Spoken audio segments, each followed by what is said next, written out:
दोस्तों कैसे डिसाइड करना है कोई लीनियर इक्वेशन का पेयर किसी इंटरसेक्ट लाइन को रिप्रेजेंट करता है, पैरेलल को या कोइंसिडेंट लाइन को। अगर क्वाड्रेटिक इक्वेशन गिवन हो तो कैसे डिस्क्रिमिनेंट की वैल्यू निकाल के नेचर ऑफ द रूट्स को डिसाइड करना है। फाइनेंशियल प्लानिंग में तो इनपुट टैक्स और इनपुट टैक्स क्रेडिट में ही कंफ्यूजन है, बाकी फार्मूलाज का क्या करना। इसके अलावा एग्जाम में कोई फार्मूला नहीं होगा, लिख के ले लो। क्या फार्मूलाज को लेकर यही डाउट आपके माइंड को सताते हैं तो ये वीडियो आपके लिए है। लेकिन इससे पहले अगर आपको अलजेब्रा हो या ज्योमेट्री के किसी एक टॉपिक के ऊपर फार्मूलाज को लेकर डिटेल में डिस्कशन चाहिए तो कमेंट सेक्शन में इस टॉपिक का नाम मेंशन कर देना।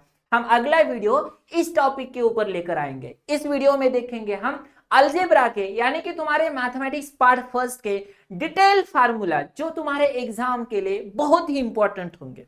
चलो स्टार्ट कर लेते हैं। तुम्हारा पहला टॉपिक है linear equation in two variable, जिसमें हमने पेयर ऑफ लीनियर इक्वेशन का स्टडी किया था। फॉर एग्जांपल मान लेते हैं हमारे पास पहला इक्वेशन है a1x plus b1y plus c1 equals to 0 और दूसरा इक्वेशन है a2x plus b2y plus c2 equals to 0। कभी हमें यह भी क्वेश्चन हो सकता है कंसिस्टेंसी या इनकंसिस्टेंसी के रिगार्डिंग।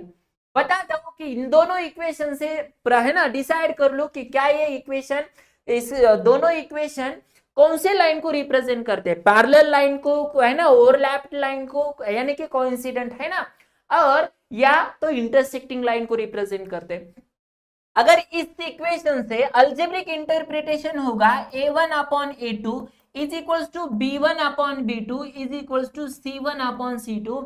इसका मतलब होगा कि ये जो लाइन है, लेकिन ये जो लाइन है वो होगी कोइंसिडेंट लाइन और इसका स्ट्रक्चर जो होगा कोइंसिडेंट यानी कि ऐसी ओवरलैप्ड लाइन जो एक दूसरे को ओवरलैप्ड कर रही है ना, ऐसे इस प्रकार का है ना। और इसके ऊपर अगर हम देखेंगे तो इसके नंबर ऑफ सॉल्यूशन होंगे मेनी सॉल्यूशंस यानी कि इनफाइनाइट नंबर ऑफ सॉल्यूशंस रहेंगे।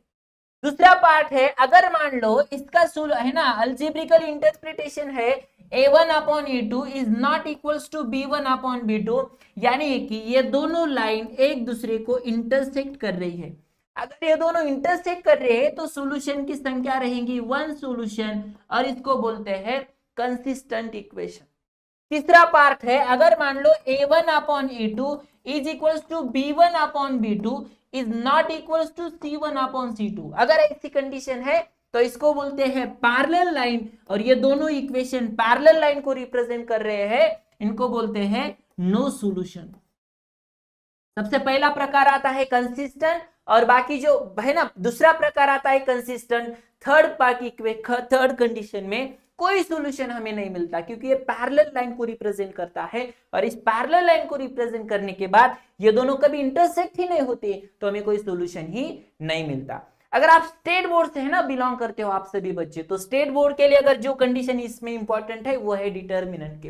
कोई अगर इक्वेशन हम मान लो इसे रिप्रेजेंट करते हैं a1x plus b1y plus c1 equals to 0 और a2x plus b2y plus c2 equals to 0, ये दोनों इक्वेशन है। तो अगर हमें डिटर्मिनेंट की वैल्यू निकालना है तो डिटर्मिनेंट की वैल्यू ऐसे a1 a2 b1 b2 इस तरह अगर निकाली जाती है तो पहले इन दोनों का मल्टीप्लिकेशन करना पड़ता है a1 b2 माइनस सब्ट्रैक्ट करना है इन दोनों का मल्टीप्लिकेशन यानी कि a2 b1।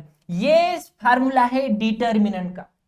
लेकिन हम अगर क्रेमर्स रूल की बात करें है ना, अभी तक एग्जामिनेशन में 2 मार्क्स के लिए कभी भी हर बार क्रेमर्स रूल क्वेश्चन आ गया है, सिर्फ डिटर्मिनेंट निकालना आ गया तो 2 मार्क्स के लिए। अगर कोई इक्वेशन दे दिया है और क्रेमर्स रूल से सॉल्व करना है तो 3 मार्क्स के लिए क्रेमर्स रूल इंपॉर्टेंट है। मान लेते हैं यही इक्वेशन अगर हमको एग्जाम में आ गया है ना इसके फॉर्मेट में तो इसका डिटर्मिनेंट तो आपको पता है डिटर्मिनेंट कैसे निकालना, लेकिन अगर मान लो हमें dx निकालना हो है ना, dx determinant with respect to x अगर निकालना है तो काम क्या करना है, जो x का वेरिएबल है ना, x का जो कोएफिशिएंट है ना इसको हाइड करना है और इसकी जगह है ना क्या लिखना है c1 c2 और यह b1 और b2 एज इट इज लिखना और फिर आपको तो पता है ना इस तरह क्रॉस मल्टीप्लिकेशन करके dx का फार्मूला लिखना है। अगर हमें dy का फार्मूला लिखना है तो वही डिटर्मिनेंट में काम करना, इसको हाइड करना, a1 a2 as it is लिखना, A1 A2 as it is लिखना, B1 B2 की जगह C1 C2 लिखेंगे हम।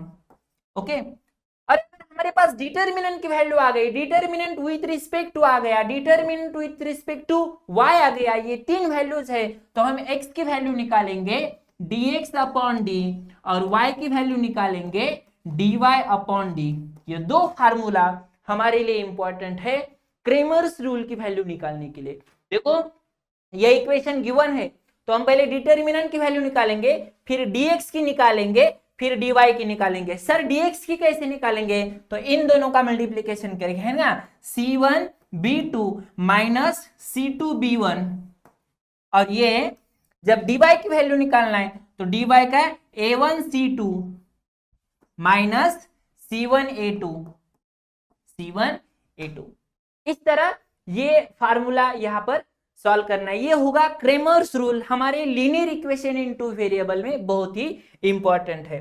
चलो क्वाड्रेटिक इक्वेशन की बात करेंगे, तो formula for solving a quadratic equation, तो इसके लिए फार्मूला है x इज इक्वल्स टू, है ना, आपको पता है जैसे फैक्टराइजेशन मेथड से सॉल्व करते हैं, कंप्लीटिंग स्क्वायर मेथड से, और फार्मूला मेथड यूज करना है, फार्मूला मेथड से अगर कोई क्वेश्चन आ गया तो x is equals to minus b plus और माइनस, है ना, डिस्क्रिमिनेंट में B square minus 4ac upon 2a, ये फार्मूला है। मतलब कोई भी, है ना, हमारे दो रूट्स आएंगे तो एक बार हमें प्लस लेना है, एक बार हमें माइनस लेना है, ये होगा x का सॉल्यूशन। ये भी फार्मूला हमें ध्यान में रखना है।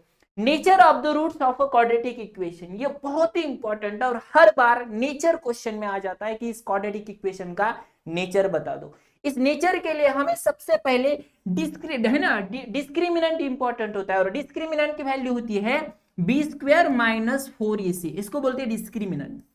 इस डिस्क्रिमिनेंट की वैल्यू से हमें डिसाइड करना है, अगर मान लो d 0 से इक्वल है, देखिए इससे पहले, है ना, तीन कंडीशन है, d यानी कि ये जो डिस्क्रिमिनेंट है या तो 0 से इक्वल, 0 के इक्वल होगा, या तो 0 से ग्रेटर होगा यानी कि पॉजिटिव होगा, या 0 से लेस देन होना यानी कि निगेटिव होगा।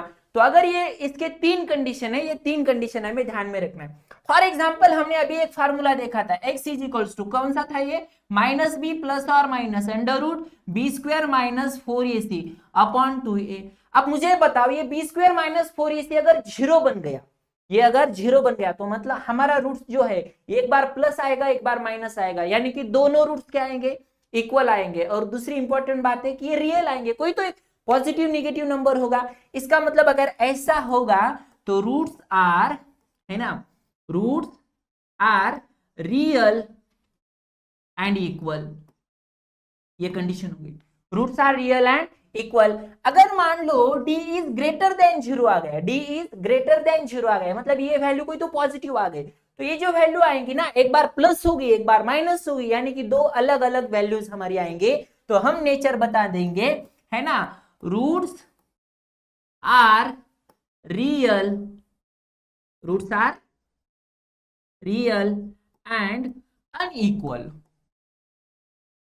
अनइक्वल, ठीक है, roots are real and unequal. और तीसरी कंडीशन होगी अगर डिस्क्रिमिनेंट हमारा 0 से छोटा आता है, 0 से लेस देन आता है, यानी कि निगेटिव आता है। और आपको पता है अगर स्क्वायर रूट में अगर कोई निगेटिव नंबर आता है, तो कभी किसी नंबर का स्क्वायर रूट निगेटिव देखा है क्या, बिल्कुल नहीं, है ना, कभी स्क्वायर रूट निगेटिव, मतलब स्क्वायर रूट में कोई अगर निगेटिव नंबर आता है तो उसका हमें स्क्वायर, है ना, स्क्वायर के बाहर लिखते समय वो कॉम्प्लेक्स नंबर के फॉर्म में आता है। तो ये कॉम्प्लेक्स यानी कि हम 11th में देखेंगे कॉम्प्लेक्स नंबर क्या कंसेप्ट है। तो इसका मतलब ये नंबर, जो नंबर रियल नहीं होता उसको हम इमेजिनरी बोलते हैं, और इमेजिनरी नंबर का कॉम्बिनेशन बाद में कॉम्प्लेक्स नंबर, ये हमें 11th में देखना है। तो हम देखेंगे यहाँ पर रूट्स आर, है ना, सिर्फ लिखेंगे roots are not real, roots are not real. तो ये तीन कंडीशन है नेचर ऑफ द रूट्स की। पहले क्या, ये डिस्क्रिमिनेंट की वैल्यू है, ये क्या है, डी अगर 0 आता है, डिस्क्रिमिनेंट अगर 0 आता है तो roots are real and equal, ठीक है, डी अगर पॉजिटिव आता है तो roots are real and unequal, अलग अलग होंगे। एंड तीसरी कंडीशन, डिस्क्रिमिनेंट अगर 0 से छोटा आता है तो रूट्स आर नॉट रियल, है ना, बाकी वो इक्वल है अनइक्वल है उससे हमें कोई लेना देना नहीं है, ठीक है। Next the relation between the roots of the quadratic equation and coefficient. देखो जो रूट्स होते हैं ना वो क्या होते हैं, हम मान लेते हैं अल्फा और बीटा, है ना। एक बार अगर मान लो किसी क्वाड्रेटिक इक्वेशन को जनरली दो रूट्स होते हैं, चाहे वो कैसे होते, ये हमने नेचर उसका अभी देखा। तो दो रूट्स को हम बोलेंगे अल्फा प्लस अल्फा और बीटा। अगर कोई अल्फा प्लस बीटा है तो इसके लिए हमारे पास इंपॉर्टेंट फार्मूला है माइनस बी बाई ए। अगर इक्वेशन क्या है इसका, है ना, A X square plus B X plus C equals to 0। अगर ऐसी कंडीशन है ना, ऐसा अगर कोई क्वाड्रेटिक इक्वेशन है तो इसका अल्फा प्लस बीटा, अल्फा और बीटा है ना, रूट्स की जो एडिशन होती है वो होती है माइनस बी बाई ए, और यहाँ पर अल्फा इंटू बीटा, इन दोनों का मल्टीप्लीकेशन की बात करेंगे तो बात आती है सी बाय ए। इतना हम ध्यान में रखेंगे, ठीक है। Alpha plus beta is equals to minus b by a, alpha into beta आता है सी बाय ए। नेक्स्ट, तो obtain a quadratic equation having given roots. अब यहां पर भी क्या हुआ है, अल्फा और बीटा अगर मान लो हमारे दो इक्वेशन गिवन है, ठीक है, इस तरह यहां पर ये जो अल्फा और बीटा गिवन है इसमें एक्स स्क्वायर, है ना, minus in bracket alpha plus beta plus alpha into beta equals to 0। ये जो इक्वेशन आएगा ये हम क्वाड्रेटिक इक्वेशन फॉर्म किया है, लेकिन हमारे पास गिवन क्या है, अल्फा और बीटा। तो ऑब्टेन क्वाड्रेटिक इक्वेशन, हमने क्वाड्रेटिक इक्वेशन ऑब्टेन कर दिया। अगर हमारे पास रूट्स आर गिवन है ना, तो रूट्स कौन से गिवन है, ये अल्फा और बीटा गिवन है। इस टाइम हम ये फार्मूला यहाँ पर डिराइव कर सकते हैं। चलो इक्वेशन डिराइव कर सकते हैं, इतना सारा है, इसका आप स्क्रीनशॉट भी ले सकते हो, है ना। इतना इंपॉर्टेंट है जो हमें पता होना चाहिए इस क्वाड्रेटिक इक्वेशन के रिगार्डिंग। चलो nth term of an AP, अगर मान लो हमें कोई अरिथमेटिक प्रोग्रेशन गिवन हो तो इसमें nth टर्म यानी कि tn निकालने का जो फार्मूला है वो इंपॉर्टेंट है, वह है a plus n minus 1 D. ये फार्मूला ध्यान में रखिएगा। यहाँ पर a मतलब क्या होगा, अरिथमेटिक प्रोग्रेशन का फर्स्ट टर्म, n यानी कि नंबर ऑफ द टर्म, है ना, और d यानी कि कॉमन डिफरेंस। चलो sum of the first n term यानी कि SN, है ना। SN का फार्मूला कब यूज करना है, अगर मान लो हमें कोई सीरीज, है ना, अरिथमेटिक प्रोग्रेशन गिवन हो और इसमें हमें फर्स्ट n टर्म्स की सम निकालनी है, तो सम निकालने के लिए हम SN का फार्मूला लिखेंगे यहाँ पर n बाई 2, है ना, 2a plus in bracket n minus 1 D. यहाँ पर n का मतलब होता है नंबर ऑफ टर्म्स, a का मतलब होता है फर्स्ट टर्म, है ना, n तो आपको पता है और d भी आपको पता है, d यानी कि कॉमन डिफरेंस। चलो इस फार्मूला को ध्यान में रखेंगे। लेकिन अगर मान लो फॉर एग्जांपल हमें ना सम ऑफ द फर्स्ट कुछ टर्म्स की, है ना, पूरा टर्म्स पूरा दिया है या पूरे अरिथमेटिक प्रोग्रेशन की सम निकालनी है, इसमें हमें लास्ट टर्म अगर गिवन है तो इस टाइम हम फार्मूला यूज करेंगे, that is SN is equals to n by 2। Same formula है, लेकिन बस यहाँ पर हम क्या करेंगे, a प्लस यल यूज करेंगे, a प्लस यल, a यानी कि फर्स्ट टर्म और यल यानी कि लास्ट टर्म। बस ये फार्मूला यूज करके हम क्या कर देंगे, SN का फार्मूला निकाल देंगे। लेकिन अगर कभी हमें कुछ टर्म्स की ही सम करना है, बाकी सब की नहीं, सब अरिथमेटिक प्रोग्रेशन की नहीं, कुछ टर्म्स की, इसमें जो पहला टर्म है वो और जहां तक टर्म्स है वो लास्ट नंबर या व्हाटएवर में भी जो n होगा, इसमें यहां तक ही नंबर की हमें सम इस फार्मूला से हम कर सकते, ठीक है। जो हमारे महाराष्ट्र में है ना बच्चों को जो सबसे ज्यादा जो टॉपिक सताता है ना वो है GST, यानी कि फाइनेंशियल प्लानिंग, जिसमें ना हमें ध्यान में रखना है GST paid eight the time of purchase. अगर मान लो कोई, है ना, ज्याला आपण व्यापारी म्हणतो, अगर कोई ट्रेडर हो, इस ट्रेडर ने क्या कर दिया है, कोई चीज खरीदते समय ये जो जिस दुकानदार से उसने खरीदे ना उसको उसने क्या कर दिया है, GST दे दिया है। किसको दे दिया है, उसके ऊपर जो दुकानदार है ना उसको दे दिया है। तो उस टाइम उसने जो दे दिया है ना GST, इसको बोलते हैं इनपुट टैक्स।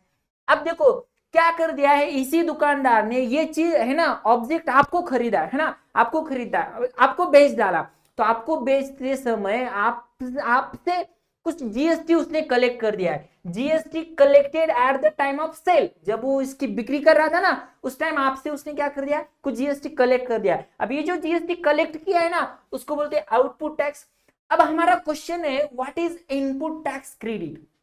इसने क्रेडिट मतलब क्या, उसके पास कुछ तो बाकी है ना। तो क्या हुआ पता है, ये जो है ना आउटपुट टैक्स क्रेडिट, है ना, आउटपुट टैक्स, और ये जो इनपुट टैक्स है ना, इनपुट टैक्स, ये जो है ना, इसका जो फार्म, इसका जो आंसर आएगा, इसका जो रिमेनिंग अमाउंट रहेगा उसके पास, ये होगा इनपुट टैक्स क्रेडिट। लास्ट में उसको गवर्नमेंट को पे करना पड़ता है, जिसको जीएसटी पेबल बोलते हैं। क्या बोलते हैं उसको? Payable GST. ठीक है, पेबल जीएसटी यानी कि इनपुट टैक्स क्रेडिट, इस तरह हम निकालते हैं। चलो, कुछ कंसेप्ट है फाइनेंशियल प्लानिंग में जो आपको पता होना चाहिए। शेयर का मतलब क्या होता है? शेयर का मतलब होता है जो कैपिटल होता है किसी कंपनी का, है ना, या किसी है ना सिस्टम का, जो पूरी वैल्यू जो उसकी होती है, इनमें से जो एक पार्ट होता है। Share is the smallest unit of the capital, इसको बोलते हैं शेयर। अब शेयर होल्डर किसको बोलते हैं? हाँ, जो ऑनर है उस शेयर का, जो ऑनर है उसको बोलेंगे शेयर होल्डर। स्टॉक एक्सचेंज, आपको पता है ना, एनएसई बीएसई है ना, जो स्टॉक एक्सचेंज मार्केट, जहां पे शेयर मार्केट की, जहां पर शेयर की देवान घेवान, है ना, लेन देन चलती है। A place where buying and selling of a share takes place, है ना, जहां पर शेयर की खरीदी बिक्री चलती है, ऐसी जगह, इस जगह को हम क्या बोलते हैं? Stock exchange. बाद में फेस वैल्यू, फॉर एग्जांपल कोई मेरे पास एक शेयर है ना, शेयर है ना, शेयर के ऊपर जो भी वैल्यू प्रिंटेड की गई हो ना, इसको हम क्या बोलेंगे? फेस वैल्यू, जो उसके ऊपर लिखी हुई है। लेकिन फेस वैल्यू कभी अलग होती है। मार्केट वैल्यू क्या? एक्चुअली मेरे पास एक 100 रुपीज का शेयर है, वो मार्केट में मतलब मैं बॉम्बे स्टॉक एक्सचेंज में लेके गया, और वो किसी दूसरे आदमी ने, है ना, 100 रुपए का है, लेकिन 1000 रुपए को खरीदा, तो मार्केट वैल्यू क्या हो गई उसकी? 1000 रुपए। तो ये फेस वैल्यू और मार्केट वैल्यू आपको पता है। जो इस है ना सिलेबस, इस टॉपिक में ये जो वर्ड्स होते हैं ये थोड़े से ज्यादा इंपॉर्टेंट होते हैं। दूसरा है डिविडेंड। फॉर एग्जांपल कोई ये कंपनी है जिसका कैपिटल कुछ भी हो, है ना, लेकिन फॉर एग्जांपल इस कंपनी के 100 शेयर्स है। कितने हैं? 100 शेयर्स है, और इस कंपनी को इस साल के लिए 700 रुपए, है ना, बेनिफिट हुआ 700 रुपए। तो 100 शेयर को 700 रुपए बांट दिए जाएंगे, तो एक के हिस्से में कितना आएगा? 7 रुपए आएगा। तो वही इसी को बोलते हैं डिविडेंड, जिसको मराठी में बोलते हैं लाभांश, है ना, लाभ मिळालाय काहीतरी, है ना, त्या गोष्टीला म्हणायचं लाभांश, यानी कि डिविडेंड। और ये डिविडेंड कैसे कैलकुलेट किया जाता है? पार्ट ऑफ, है ना, बेनिफिट, जिसका टोटल जो बेनिफिट होगा, है ना, कंपनी को हुआ है, जिससे क्या कर लेते हैं? नंबर ऑफ शेयर से डिवाइड किया जाता है, वो पार्ट होता है डिविडेंड का। चलो, कभी कभी क्या होता है ना, ये जो कंसेप्ट है ना, प्रीमियम, एट पार और डिस्काउंट, ये भी कभी कभी सताती है। तो ये ध्यान में रखना है, मार्केट वैल्यू अगर फेस वैल्यू से ज्यादा हो, मार्केट वैल्यू अगर फेस वैल्यू से ज्यादा हो, तो इसका मतलब क्या? चलो यार, हमें जो शेयर मिला मतलब प्रीमियम चल रहा है, कुछ तो प्रीमियम चल रहा है। एट पार मतलब क्या? बैलेंस हो रहा है। एट पार मतलब क्या? बैलेंस हो रहा है। कैसे?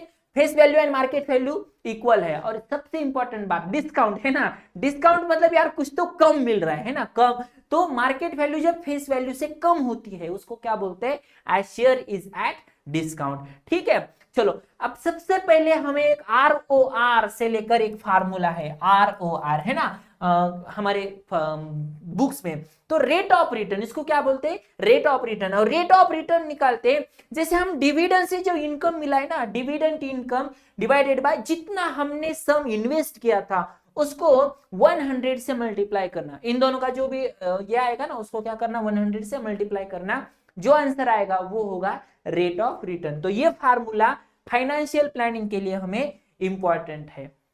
दूसरा इंपॉर्टेंट टॉपिक है उसी के साथ साथ प्रोबेबिलिटी। और प्रोबेबिलिटी में क्या करते हैं? अब देखो, बहुत सारे इवेंट्स है, ये मैं आपको बता दूंगा, लेकिन इससे पहले फॉर एग्जांपल कोई, है ना, एक टॉस, अगर हमने एक कॉइन अगर हमने टॉस कर दिया है, एक कॉइन अगर टॉस कर दिया है, तो इसका सैंपल स्पेस क्या होगा बता दो? इसका सैंपल स्पेस होगा या तो H होगा या तो T होगा। ये हम क्या कर लेते हैं? करली ब्रैकेट में लिखते हैं। तो यहां पर N ऑफ S कितना होगा? 2 होगा। चलो, हम दो टॉस कॉइन, है ना, दो कॉइन, है ना, साइमल्टेनियसली टॉस कर लेते हैं, तो हमारा ये आंसर होगा या तो HH होगा, या तो HT होगा, या तो TH होगा, या तो TT होगा। ठीक है, so N of S is equals to कितना आएगा बता दो? N ऑफ S आएगा यहाँ पर 4। अब फिर फॉर एग्जाम्पल हमारे पास ऐसे अलग अलग इसमें क्वेश्चंस है। इसमें सबसे इंपॉर्टेंट बात है N ऑफ S मतलब क्या? ये जो टोटल फेवरेबल आउटकम्स है, इसकी संख्या कितनी है, इसको बोलते हैं N ऑफ S। ऐसे एक फेवरेट क्वेश्चन है तुम्हारा, वो है 52 कार्ड्स का, और इस 52 कार्ड्स में आपको ध्यान में रखना है ये जो 52 कार्ड्स को दो अलग पार्ट्स में बांटना है, 26 बांट दिया है। देखो 26 रेड कार्ड्स है, 26 ब्लैक कार्ड्स है। अब इस 26 में भी दो हिस्से में बांटना है। क्या 13 क्या होते हैं, हर्स कार्ड्स होते हैं, है ना, जिसका सिंबल आपको पता है। 13 डायमंड्स कार्ड्स होते हैं, 13 क्लब कार्ड्स और 13 स्पेड क्लब्स, जो यहाँ पर मैंने ऐसे जिस तरह आपको दिखाया है इसमें ध्यान में रखना है। इसमें 13 13 13 13। अगर आपको कभी इसका सैंपल स्पेस लिखने का टाइम आता है तो ध्यान में रखना है कि जो पहला नंबर का कार्ड होता है ना उसको हम एस बोलते हैं। मराठी मध्ये ज्याला एक्का दुर्री तिर्री वगैरह म्हणतात है ना, एस, एसीई, एस यानी कि एक का। जो भी दूसरा तीसरा है ना ऐसे नंबर्स होते हैं ना 2 3 4 5 6 7 8 9 तक, ओके, ऐसे नंबर्स के कुछ नंबर ऑफ कार्ड्स होते हैं। ऐसे एस, ये जो है एस ऑफ स्पेड, ये है एस ऑफ हर्ट्स, ये है एस ऑफ क्लब और एस ऑफ डायमंड। 13 कार्ड्स में एक किंग आता है, एक क्वीन आती है ना, राजा रानी, ओके, और जोकर होता है। ये जो 3 कार्ड्स होते हैं और ये जो है ना ऐसे जिसको फेस कार्ड्स बोला जाता है। तो ये जो सैंपल स्पेस लिखना, इस ऐसे जो अगर कोई क्वेश्चन आता है प्रोबेबिलिटी के रिगार्डिंग तो हमें सैंपल स्पेस भी लिखना आना चाहिए। चलो कुछ होते हैं फेवरेबल आउट। फॉर एग्जांपल मेरे पास एक ऐसा 2 कॉइन है और 2 कॉइन को मैंने क्या कर दिया, टॉस कर दिया। टॉस करने के बाद इसके जो आउटकम्स है, ये तो आउटकम्स है, लेकिन मुझे अगर चाहिए ऐसा आउटकम जिसके ऊपर दोनों साइड में क्या होना चाहिए, टेल होना चाहिए, तो सिर्फ एक ही है। तो ये हो गया मेरा फेवरेबल आउटकम्स, और ये टोटल क्या हो गए, total number of total outcomes, है ना। तो अगर मान लो मुझे कभी इसकी प्रोबेबिलिटी निकालना है तो प्रोबेबिलिटी का फार्मूला आता है ना, नंबर ऑफ फेवरेबल आउटकम्स, ठीक है, और इसमें ये आएगा नंबर ऑफ टोटल आउटकम्स, ठीक है। तो ये होगा नंबर ऑफ फेवरेबल आउटकम्स और ये होगा नंबर ऑफ टोटल आउटकम्स। अब मुझे एक बात बता दो, ये प्रोबेबिलिटी यानी कि अगर फॉर एग्जांपल ऐसे एन ऑफ ए, कोई ए इवेंट के एलिमेंट्स आते हैं और ये होगा नंबर ऑफ यस यानी कि टोटल सैंपल स्पेस में से एलिमेंट्स। तो ये प्रोबेबिलिटी का फार्मूला आपको ध्यान में रखना है। ज्यादातर एग्जांपल है ना प्रोबेबिलिटी के ऊपर ही होता है। हम और इन शॉर्ट में इसके ऊपर रिगार्डिंग और डिटेल्स में डिस्कशन कर देंगे। स्टैटिस्टिक्स भी आपके लिए एक इंपॉर्टेंट टॉपिक है ना। स्टैटिस्टिक्स में मीन, मीडियन और मोड के रिगार्डिंग हमें डिस्कशन करना है। अगर मान लो हमें कोई डाटा गिवन हो तो हमें इसका मीन निकालना है, हम क्या कर लेते हैं, नंबर है ना, सम ऑफ ऑब्जर्वेशन। सबसे पहले क्या होता है, सम ऑफ ऑब्जर्वेशन